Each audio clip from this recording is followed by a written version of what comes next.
Scottish Ghost Stories by Elliott O'Donnell.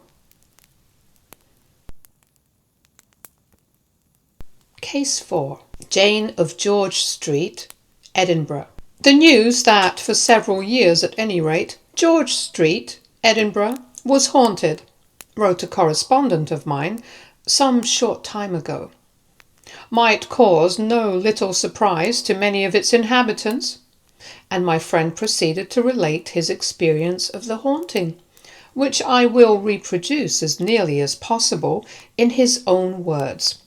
I quote from memory, having foolishly destroyed the letter. I was walking in a leisurely way along George Street the other day towards Strunnell's, where I get my cigars, and had arrived opposite number 5, when I suddenly noticed just ahead of me a tall lady of remarkably graceful figure, clad in a costume which, even to an ignoramus in fashions like myself, seemed extraordinarily out of date.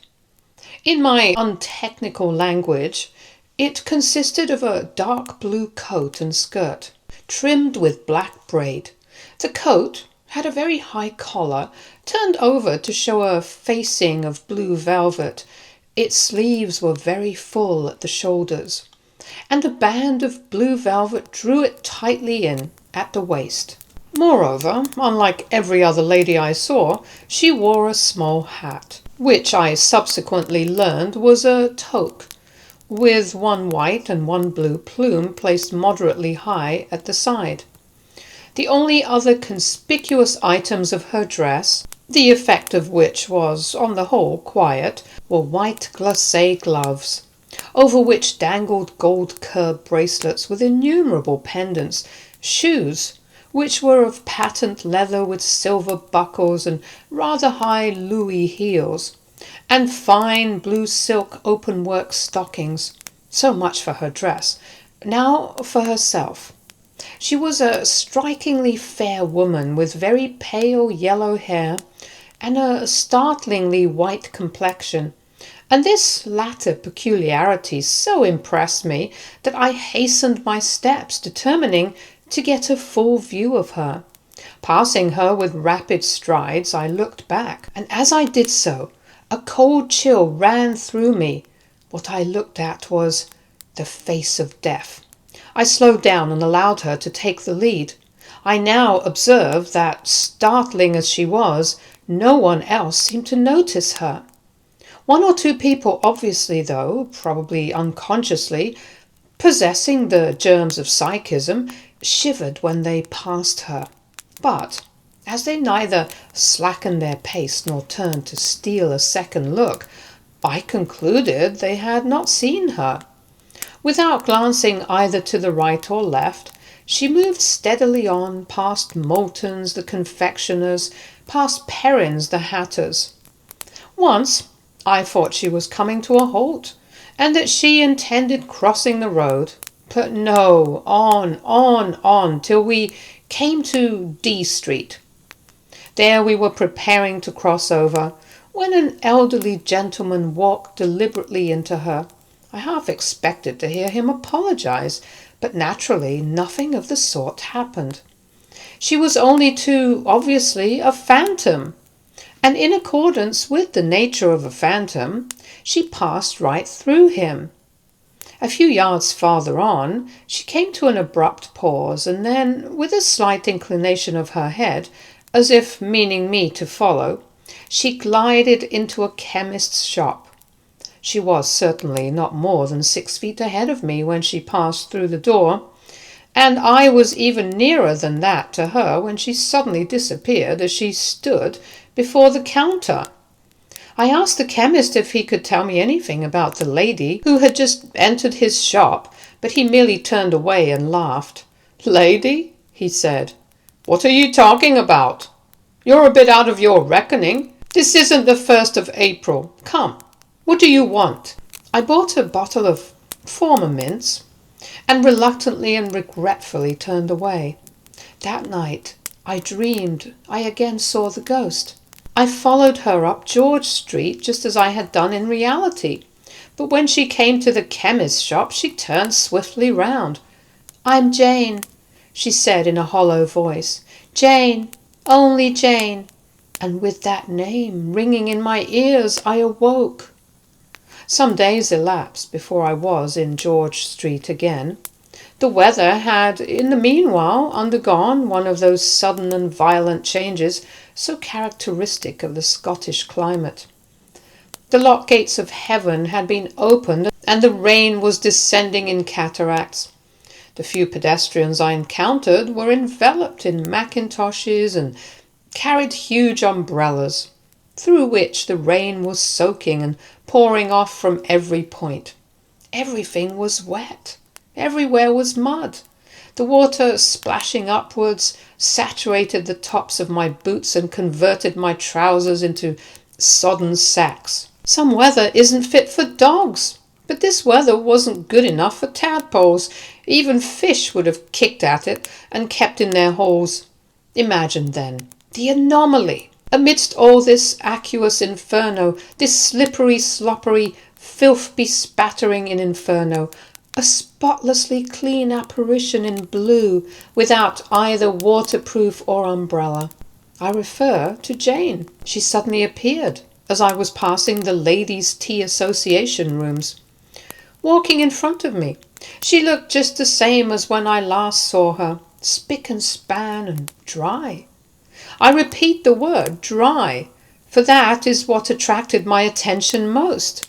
Despite the deluge, not a single raindrop touched her. The plumes on her toque were splendidly erect and curly. Her shoe buckles sparkled, her patent leathers were spotless, whilst the cloth of her coat and skirt looked as sheeny as if they had but just come from Keeley's.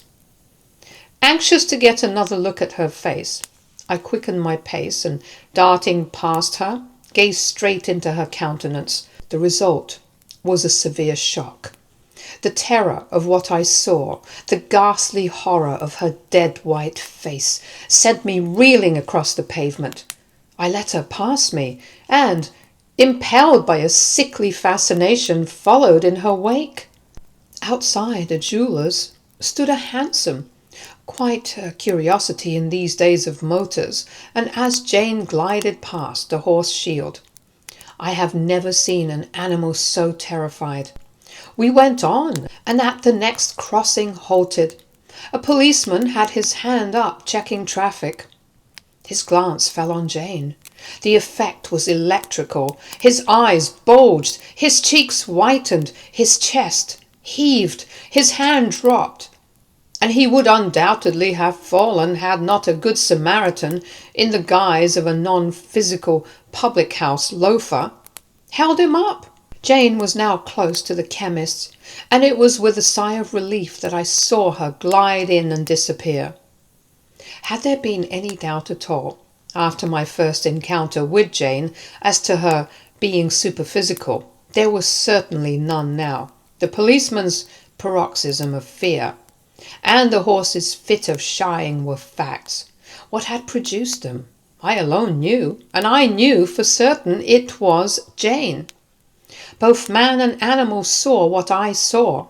Hence the phantom was not subjective. It was not illusionary. It was a bona fide spirit manifestation, a visitant from the other world, the world of earth-bound souls. Jane fascinated me. I made endless researches in connection with her, and in answer to one of my inquiries, I was informed that 18 years ago, that is to say, about the time Jane's dress was in fashion, the chemist's shop had been occupied by a dressmaker of the name of Bosworth. I hunted up Miss Bosworth's address and called on her. She had retired from business and was living in St. Michael's Road, Bournemouth. I came to the point straight. "Can you give me any information," I asked, "about a lady whose Christian name was Jane?" "That sounds vague," Miss Bosworth said. "I've met a good many Janes in my time." "But not Janes with pale yellow hair and white eyebrows and eyelashes?" And I described her in detail. "How do you come to know about her?" Miss Bosworth said after a long pause. Because, I replied with a certain slowness and deliberation characteristic of me, because I've seen her ghost.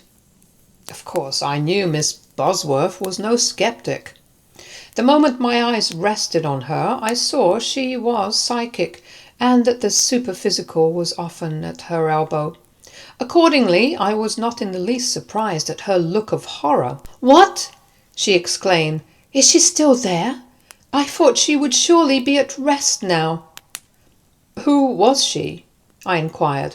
"Come, you need not be afraid of me. I have come here solely because the occult has always interested me. Who was Jane, and why should her ghost haunt George Street?" "It happened a good many years ago," Miss Bosworth replied. "In 1892, in answer to an advertisement I saw in one of the daily papers, I called on a Miss Jane Vernelt, Mademoiselle Vernelt she called herself, who ran a costumier's business in George Street, in the very building, in fact, now occupied by the chemist you have mentioned. The business was for sale, and Miss Vernelt wanted a big sum for it. However, as her books showed a very satisfactory annual increase in receipts, and her clientele included a duchess and other society leaders, I considered the bargain a tolerably safe one, and we came to terms. Within a week I was running the business, and exactly a month after I had taken it over, I was greatly astonished to receive a visit from Miss Vernelt.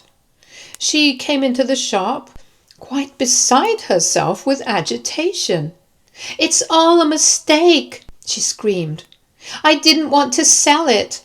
I can't do anything with my capital. Let me buy it back."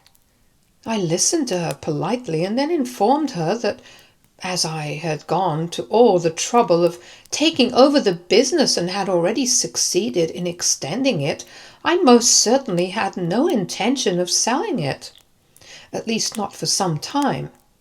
Well, she behaved like a lunatic, and in the end created such a disturbance that I had to summon my assistants and actually turn her out.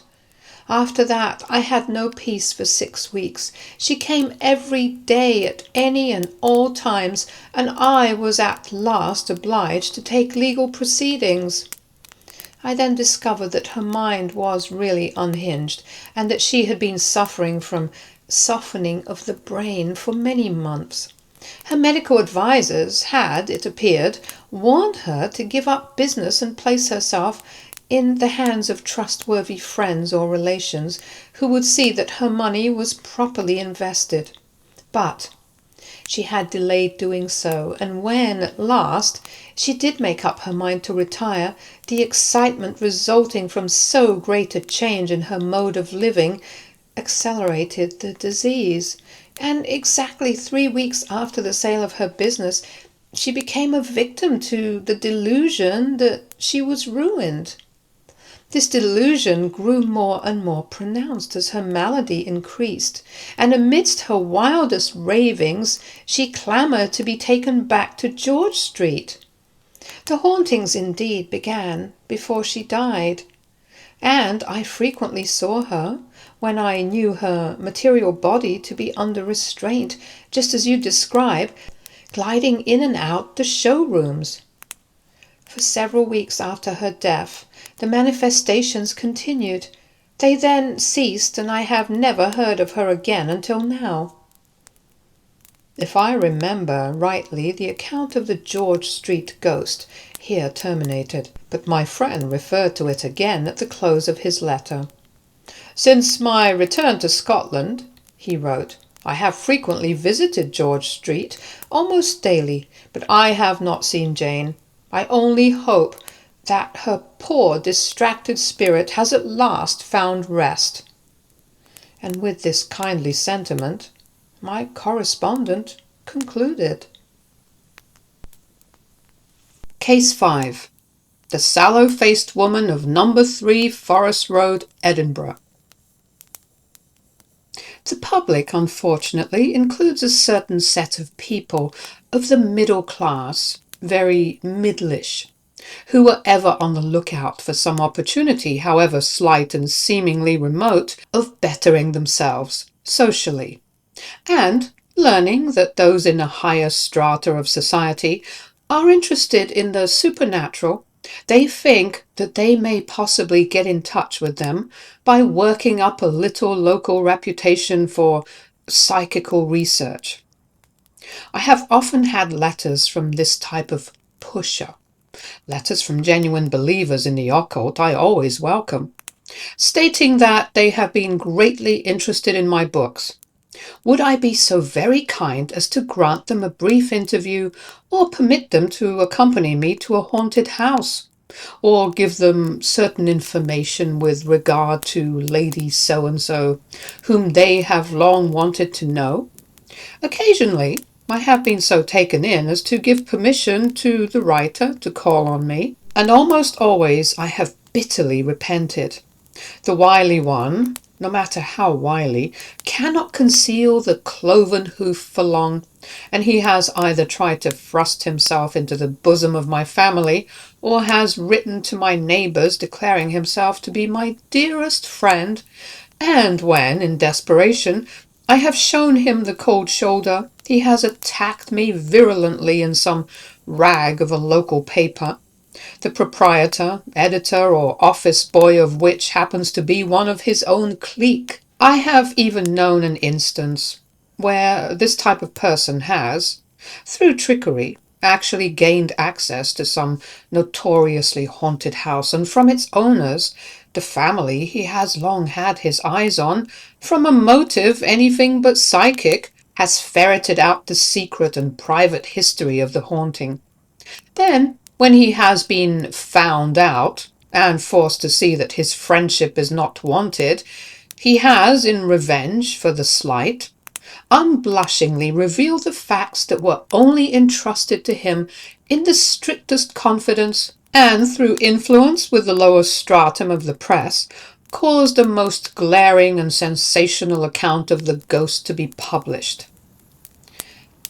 With such a case in view, I cannot be surprised that possessors of family ghosts and haunted houses should show the greatest reluctance to be approached on the subject, save by those they feel assured will treat it with the utmost delicacy. But I have quoted the above breach of confidence merely to give another reason for my constant use of fictitious names with regard to people and places. And having done so, I hope to some purpose, I will proceed with the following story. Miss Dulcie Vincent, some of whose reminiscences appeared in my book of ghostly phenomena last year, is nearly connected with Lady Adela Mincon, who owns a considerable amount of house property, including number 3 Forest Road in Edinburgh, and whose yacht at Cowes is the envy of all who have cruised in her. 3 years ago, Lady Adela stayed at number 3 Forest Road. She had heard that the house was haunted and was anxious to put it to the test. Lady Adela was perfectly open-minded. She had never experienced any occult phenomena herself, but very rationally, she did not consider that her non-acquaintance with the superphysical in any way negatived the evidence of those who declare that they have witnessed manifestations. Their statements, she reasoned, were just as worthy of credence as hers. She thus commenced her occupation of the house with a perfectly unbiased mind, resolved to stay there for at least a year, so as to give it a fair trial. The hauntings, she was told, were at their height in the late summer and early autumn. It is, I think, unnecessary to enter into any detailed description of her house. In appearance it differed very little, if at all, from those adjoining it. In construction, it was, if anything, a trifle larger. The basement, which included the usual kitchen, offices, and cellars, was very dark, and the atmosphere, after sunset on Fridays, only on Fridays, was tainted with a smell of damp earth, shockingly damp earth, and of a sweet and nauseating something that greatly puzzled Lady Adela. All the rooms in the house were of fair dimensions and cheerful, excepting on this particular evening of the week. A distinct gloom settled on them then, and the strangest of shadows were seen playing about the passages and on the landings. "It may be fancy," Lady Adela said to herself, "merely fancy, and, after all, if I encounter nothing worse than a weekly menu of aromatic smells and easily digested shadows, I shall not suffer any harm." But it was early summer then. The psychic season had yet to come. As the weeks went by, the shadows and the smell grew more and more pronounced, and by the arrival of August had become so emphatic that Lady Adela could not help thinking that they were both hostile and aggressive. About 8 o'clock, on the evening of the second Friday in the month, Lady Adela was purposely alone in the basement of the house. The servants especially irritated her, like the majority of present-day domestics, products of the county council schools. They were so intensely supercilious and silly, and Lady Adela felt that their presence in the house minimized her chances of seeing the ghost. No apparition with the smallest amount of self-respect could risk coming in contact with such inane creatures. So she sent them all out for a motor drive, and, for once, rejoiced in the house to herself. A curious proceeding for a lady, true, but then Lady Adela was a lady, and being a lady was not afraid of being thought anything else, and so acted just as unconventionally as she chose. But stay a moment. She was not alone in the house, for she had 3 of her dogs with her, 3 beautiful boarhounds, trophies of her last trip to the Baltic. With such colossal and perfectly trained companions, Lady Adela felt absolutely safe, and ready, as she acknowledged afterwards, to face a whole army of spooks. She did not even shiver when the front door of the basement closed, and she heard the sonorous burring of the motor, drowning the giddy voices of the servants, grow fainter and fainter until it finally ceased altogether. When the last echoes of the vehicle had died away in the distance, Lady Adela made a tour of the premises. The housekeeper's room pleased her immensely. At least she persuaded herself it did.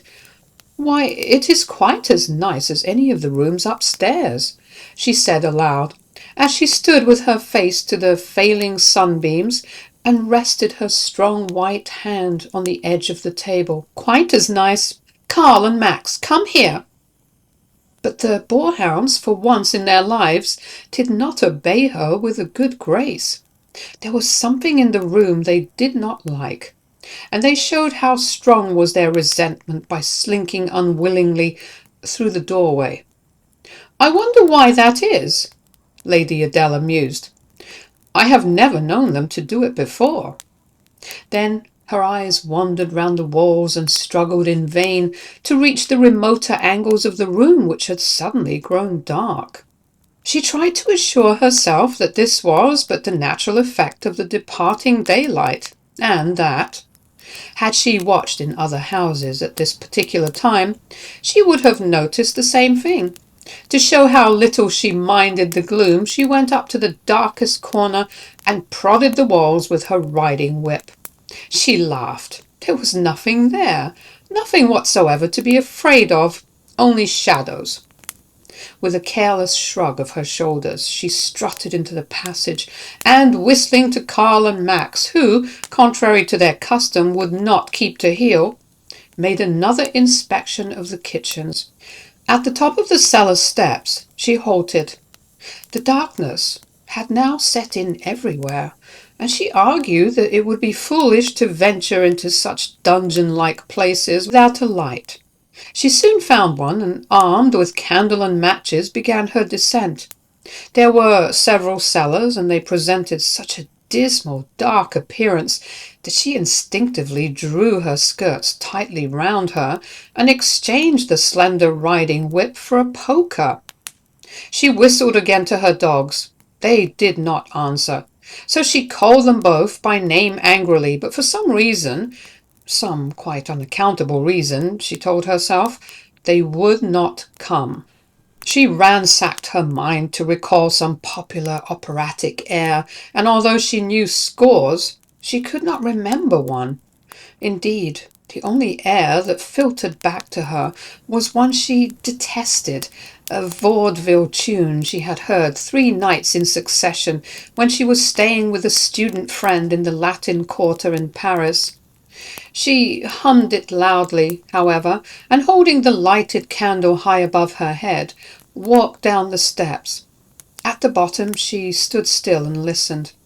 From high above her came noises which sounded like the rumbling of distant thunder, but which, on analysis, proved to be rattling of window frames. Reassured that she had no cause for alarm, Lady Adela advanced. Something black scudded across the red-tiled floor, and she made a dash at it with her poker. The concussion awoke countless echoes in the cellars and called into existence legions of other black things that darted hither and thither in all directions. She burst out laughing. They were only beetles. Facing her, she now perceived an inner cellar, which was far gloomier than the one in which she stood. The ceiling was very low and appeared to be crushed down beneath the burden of a stupendous weight. And as she advanced beneath it, she half expected that it would cave in and bury her. A few feet from the centre of this cellar she stopped, and bending down, examined the floor carefully. The tiles were unmistakably newer here than elsewhere, and presented the appearance of having been put in at no very distant date. The dampness of the atmosphere was intense, a fact which struck Lady Adela as somewhat odd, since the floors and walls looked singularly dry.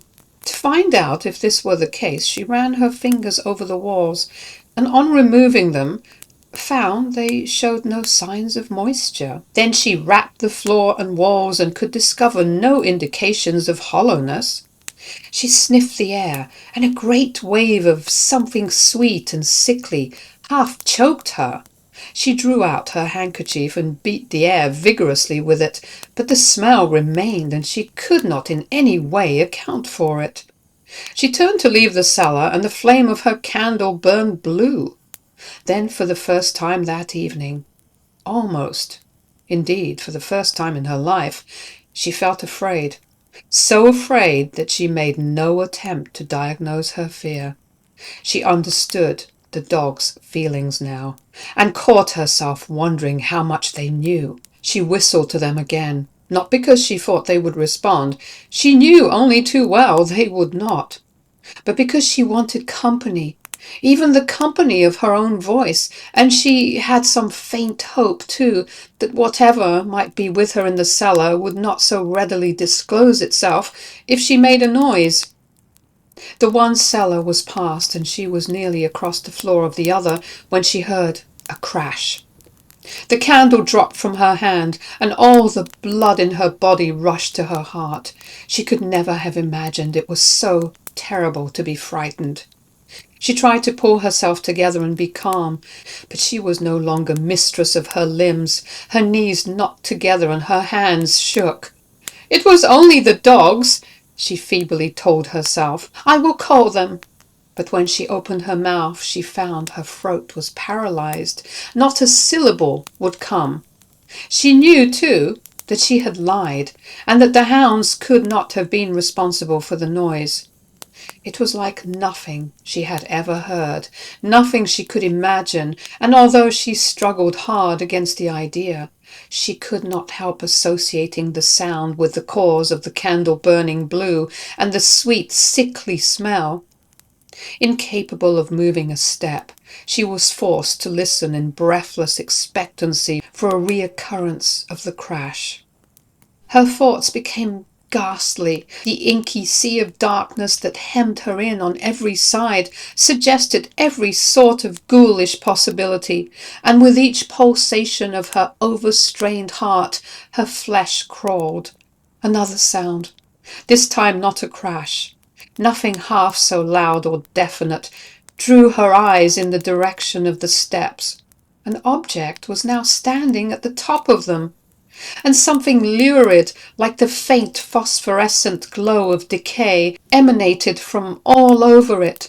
But what it was she could not for the life of her tell. It might have been the figure of a man or a woman or a beast or anything that was inexpressibly antagonistic and nasty. She would have given her soul to have looked elsewhere, but her eyes were fixed. She could neither turn nor shut them.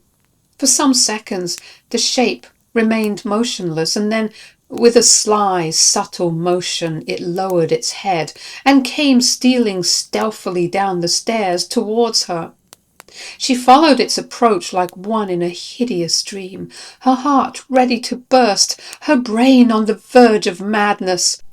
Another step, another, yet another, till there were only 3 left between her and it, and she was at length enabled to form some idea of what the thing was like. It was short and squat, and appeared to be partly clad in a loose flowing garment that was not long enough to conceal the glistening extremities of its limbs. From its general contour and the tangled mass of hair that fell about its neck and shoulders, Lady Adela concluded it was the phantasm of a woman. Its head being kept bent, she was unable to see the face in full, but every instant she expected the revelation would take place, and with each separate movement of the phantasm, her suspense became more and more intolerable. At last it stood on the floor of the cellar, a broad, ungainly, horribly ungainly figure that glided up to and past her into the far cellar. There it halted, as nearly as she could judge on the new tiles, and remained standing. As she gazed at it, too fascinated to remove her eyes, there was a loud reverberating crash, a hideous sound of wrenching and tearing, and the whole of the ceiling of the inner chamber came down with an appalling roar. Lady Adela thinks that she must then have fainted, for she distinctly remembers falling into what seemed to her a black interminable abyss. When she recovered consciousness, she was lying on the tiles, and all around was still and normal. She got up, found and lighted her candle, and spent the rest of the evening without further adventure in the drawing room. All the week Lady Adela struggled hard to master a disinclination to spend another evening alone in the house, and when Friday came she succumbed to her fears. The servants were poor, foolish things, but it was nice to feel that there was something in the house besides ghosts. She sat reading in the drawing room till late that night, and when she lolled out of the window to take a farewell look at the sky and stars before retiring to rest, the sounds of traffic had completely ceased, and the whole city lay bathed in a refreshing silence. It was very heavenly to stand there and feel the cool, soft air, unaccompanied for the first time during the day by the rattling, rumbling sounds of locomotion and the jarring, discordant murmurs of unmusical voices, fanning her neck and face. Lady Adela, used as she was to the privacy of her yacht and the freedom of her big country mansion, where all sounds were regulated at her will, chafed at the near proximity of her present habitation to the noisy thoroughfare, and vaguely looked forward to the hours when shops and theatres were closed, and all screeching, harsh-voiced products of the gutter were in bed. To her, the nights in Waterloo Place were all too short, the days too long for anything. The heavy, lumbering steps of a policeman at last broke her reverie. She had no desire to arouse his curiosity, Besides, her costume had become somewhat disordered, and she had the strictest sense of propriety, at least in the presence of the lower orders. Retiring, therefore, with a sigh of vexation, she sought her bedroom, and after the most scrupulous attention to her toilette, put out the lights and got into bed. It was just 1 when she fell asleep, and 3 when she awoke with a violent start. Why she started puzzled her. She did not recollect experiencing any very dreadful dream. In fact, no dream at all, and there seemed nothing in the hush, the apparently unbroken hush, that could in any way account for her action. Why, then, had she started? She lay still and wondered. Surely everything was just as it was when she went to sleep. And yet, when she ventured on a diagnosis, there was something different, something new. She did not think it was actually in the atmosphere, nor in the silence. She did not know where it was until she opened her eyes, and then she knew. Bending over her, within a few inches of her face, was another face. The ghastly caricature of a human face. It was on a larger scale than that of any mortal Lady Adela had ever seen. It was long in proportion to its width indeed. She could not make out where the cranium terminated at the back, as the hinder portion of it was lost in a mist. The forehead, which was very receding, was partly covered with a mass of lank black hair that fell straight down into space.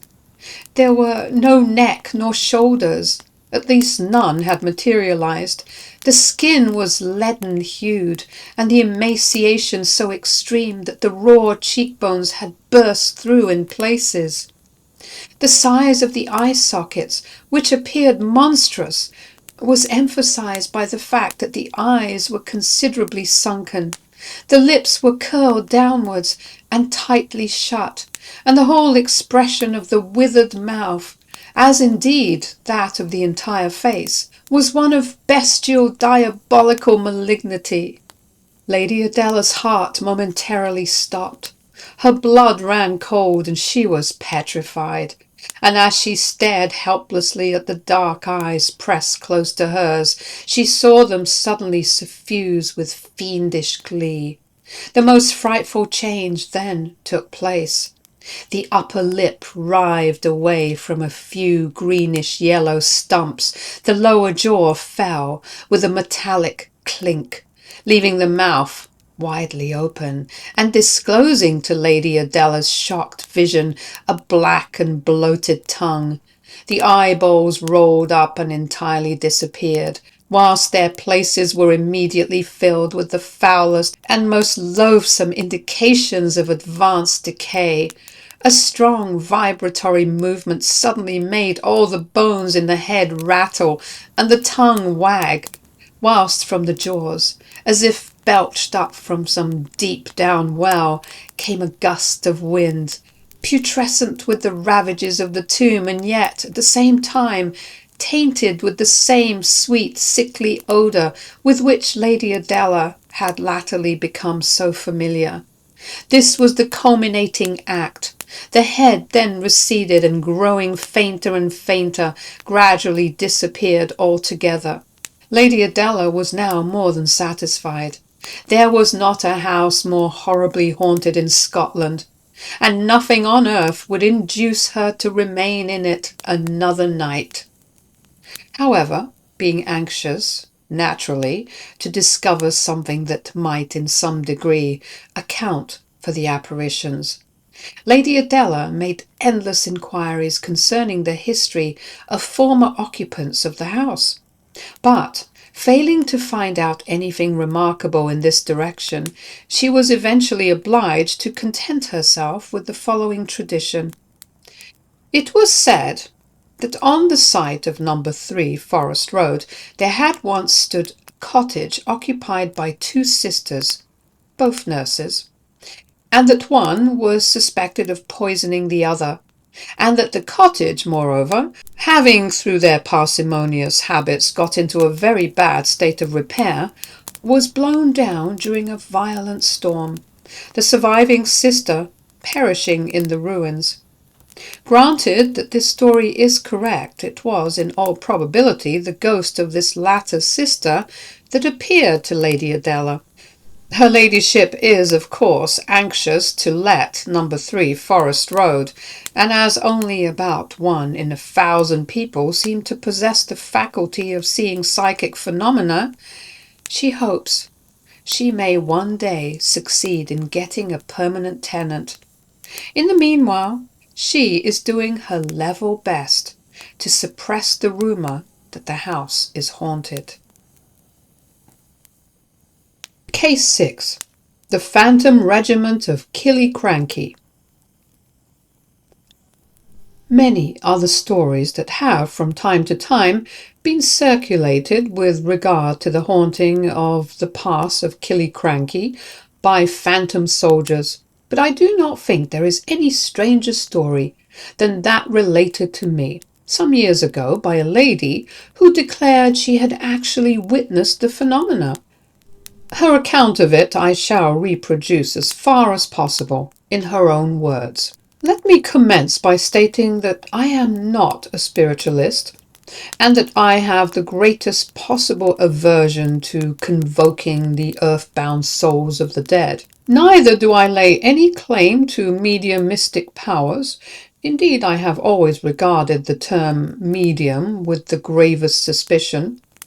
I am, on the contrary, a plain, practical, matter-of-fact woman, and with the exception of this one occasion, never witnessed any psychic phenomena. The incident I am about to relate took place the autumn before last. I was on a cycle tour in Scotland, and, making Pitlochry my temporary headquarters, rode over one evening to view the historic pass of Killiecrankie. It was late when I arrived there, and the western sky was one great splash of crimson and gold, such vivid colouring I had never seen before and never have seen since. Indeed, I was so entranced at the sublimity of the spectacle that I perched myself on a rock at the foot of one of the great cliffs that form the walls of the pass, and throwing my head back, imagined myself in fairyland.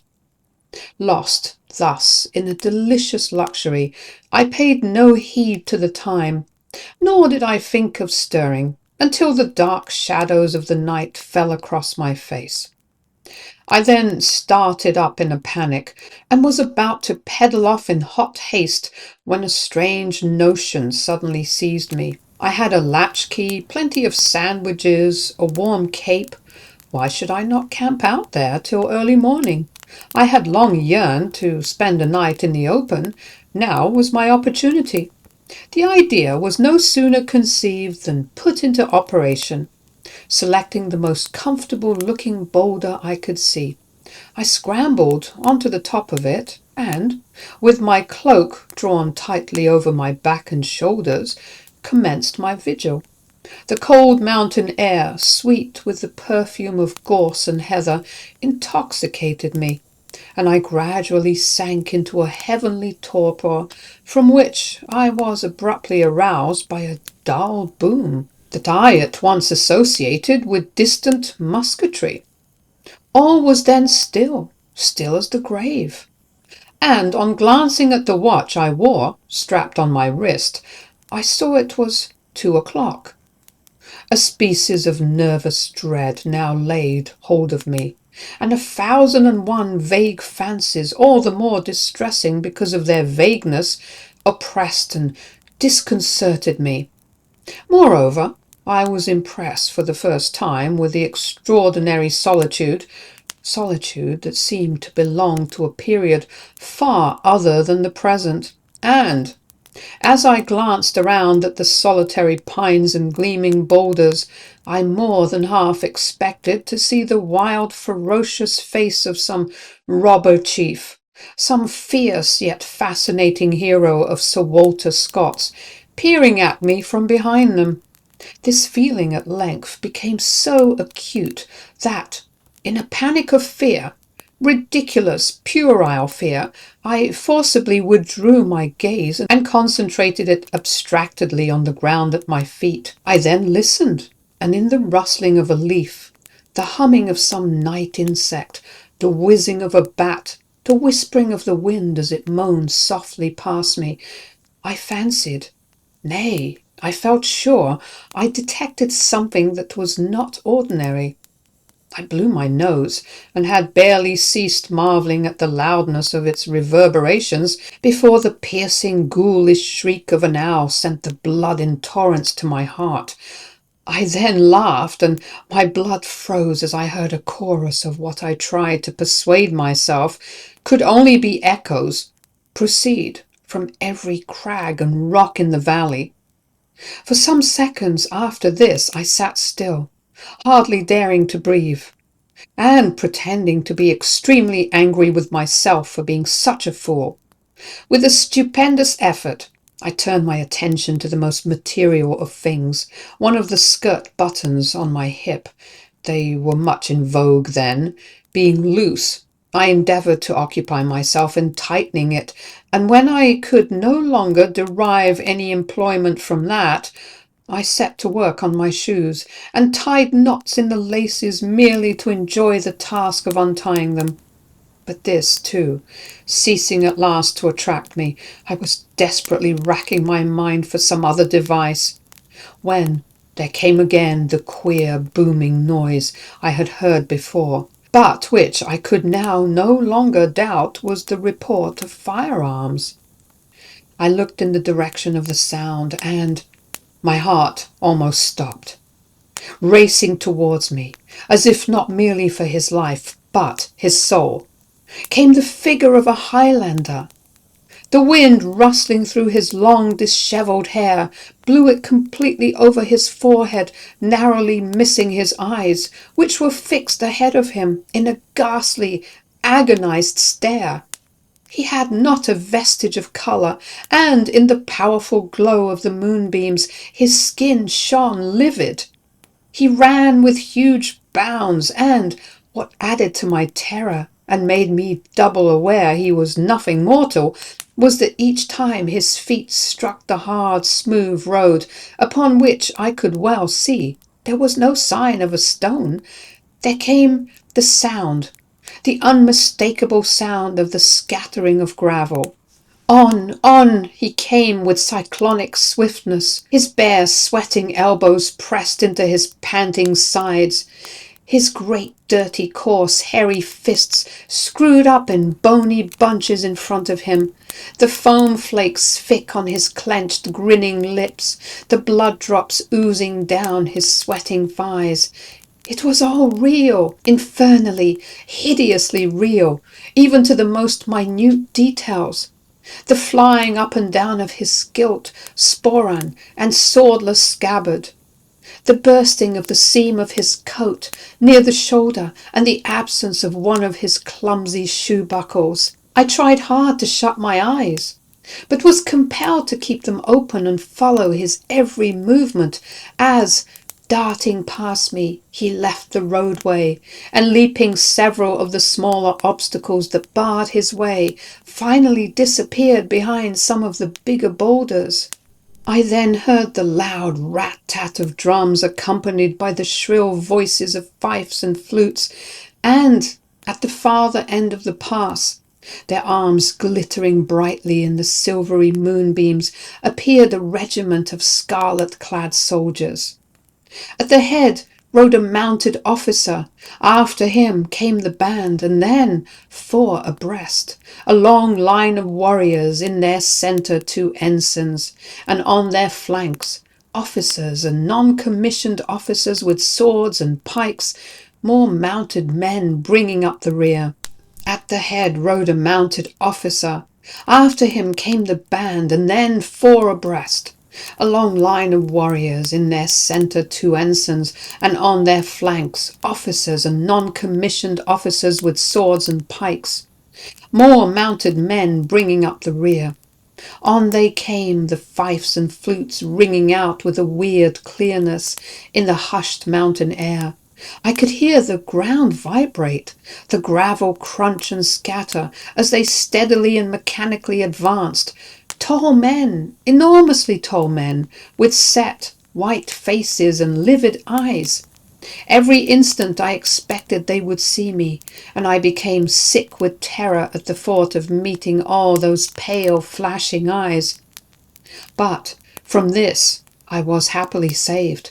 No one appeared to notice me, and they all passed me by without as much as a twist or turn of the head, their feet keeping time to one everlasting and monotonous tramp, tramp, tramp. I got up and watched until the last of them had turned the bend of the pass, and the sheen of his weapons and trappings could no longer be seen. Then I remounted my boulder and wondered if anything further would happen. It was now 2:30, and blended with the moonbeams was a peculiar whiteness, which rendered the whole aspect of my surroundings indescribably dreary and ghostly. Feeling cold and hungry, I set to work on my beef sandwiches and was religiously separating the fat from the lean, for I am one of those foolish people who detest fat, when a loud rustling made me look up. Confronting me on the opposite side of the road was a tree, an ash, and to my surprise, despite the fact that the breeze had fallen and there was scarcely a breath of wind, the tree swayed violently to and fro, whilst there proceeded from it the most dreadful moanings and groanings. I was so terrified that I caught hold of my bicycle and tried to mount, but I was forced to desist as I had not a particle of strength in my limbs. Then, to assure myself the moving of the tree was not an illusion, I rubbed my eyes, pinched myself, called aloud, but it made no difference. The rustling, bending and tossing still continued. Summing up courage, I stepped into the road to get a closer view, when, to my horror, my feet kicked against something, and on looking down I perceived the body of an English soldier with a ghastly wound in his chest. I gazed around, and there, on all sides of me, from one end of the valley to the other, lay dozens of bodies. Bodies of men and horses, Highlanders and English, white-cheeked, lurid eyes and bloody browed, a hodgepodge of livid, gory awfulness.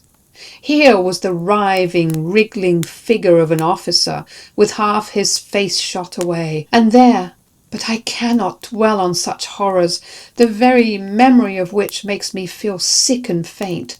The air, that beautiful fresh mountain air, resounded with their moanings and groanings and reeked with the smell of their blood. As I stood rooted to the ground with horror, not knowing which way to look or turn, I suddenly saw, drop from the ash, the form of a woman. A Highland girl, with bold, handsome features, raven black hair, and the whitest of arms and feet. In one hand she carried a wicker basket, in the other a knife, a broad-bladed, sharp-edged, horn-handled knife. A gleam of avarice and cruelty came into her large, dark eyes, as, wandering around her, they rested on the rich facings of the English officers' uniforms. I knew what was in her mind, and, forgetting she was but a ghost, that they were all ghosts, I moved heaven and earth to stop her. I could not. Making straight for a wounded officer that lay moaning piteously on the ground, some 10 feet away from me, she spurned with her slender, graceful feet the bodies of the dead and dying English that came in her way. Then, snatching the officer's sword and pistol from him, she knelt down, and with a look of devilish glee in her glorious eyes, calmly plunged her knife into his heart, working the blade backwards and forwards to assure herself she had made a thorough job of it. Anything more hellish I could not have imagined, and yet it fascinated me.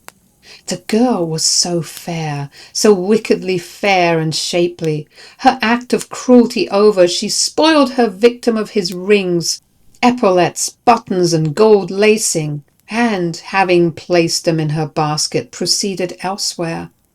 In some cases, unable to remove the rings easily, she chopped off the fingers and popped them just as they were into her basket. Neither was her mode of dispatch always the same, for while she put some men out of their misery in the manner I have described, she cut the throats of others with as great a nonchalance as if she had been killing fowls, whilst others again she settled with the butt ends of their guns or pistols. In all, she murdered a full half-score, and was decamping with her booty when her gloating eyes suddenly encountered mine. And with a shrill scream of rage she rushed towards me. I was an easy victim, for strain and pray how I would, I could not move an inch. Raising her flashing blade high over her head, an expression of fiendish glee in her staring eyes, she made ready to strike me. This was the climax. My overstrained nerves could stand no more, and ere the blow had time to descend, I pitched heavily forward and fell at her feet. When I recovered, every phantom had vanished, and the past glowed with all the cheerful freshness of the early morning sun. Not a whit the worse for my venture, I cycled swiftly home and ate as only one can eat who has spent the night amid the banks and braes of bonny Scotland.